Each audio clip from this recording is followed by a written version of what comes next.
5:13. Time to slow things down and see what's happening in the 608 this morning. A real cool story for you.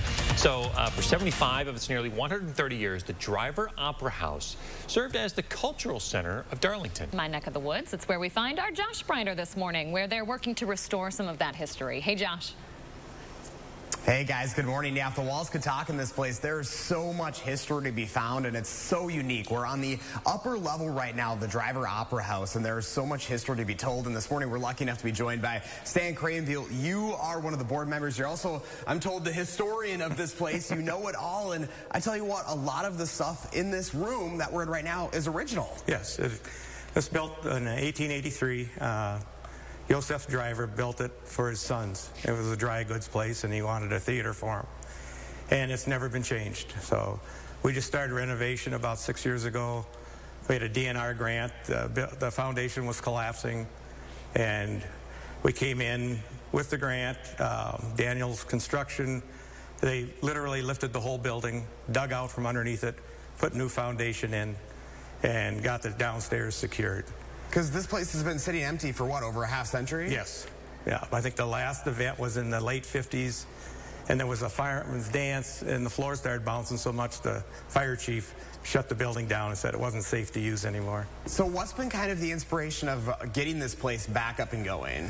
There's a strong theater group in Darlington. It's always been that way around here, and in the Tri-County area, you know, there's a theater in Mineral Point and of course Spring Green. Galena's not very far from here, and a need for community activities because we really don't have anything other than our high school. And because of the history, it takes a lot to restore something like as beautiful as this. Yes, it does. You know, it's a million, you know, about a $4-5 million project. We did half.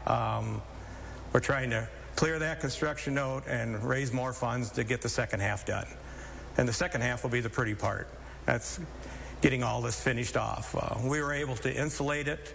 The roof is secure. And once you have the roof secure in an old building, then you're pretty good to go. Is there kind of a goal of when you'd like to have everything completed here? I mean, obviously it takes a lot of work, right? We'd like to have it done as soon as possible, of course, but, you know, we're realistic. We're plugging away as board members. Local contractors are helping us out. And we can use it as is because we're grandfathered that right.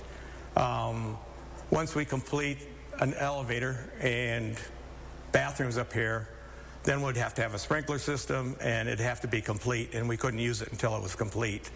So right now we have some events coming up. Pop Factory Players are putting on a musical, and then we just try to keep having events around town to raise money.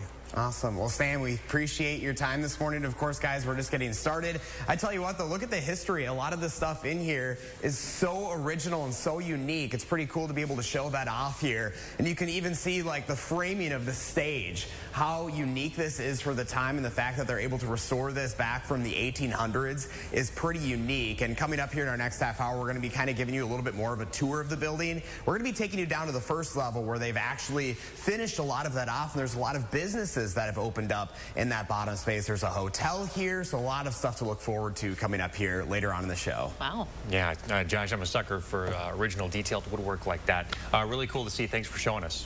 Remember to let Josh know what inspires you in the 608. Reach out to him on social media or shoot him an email for a chance to be featured.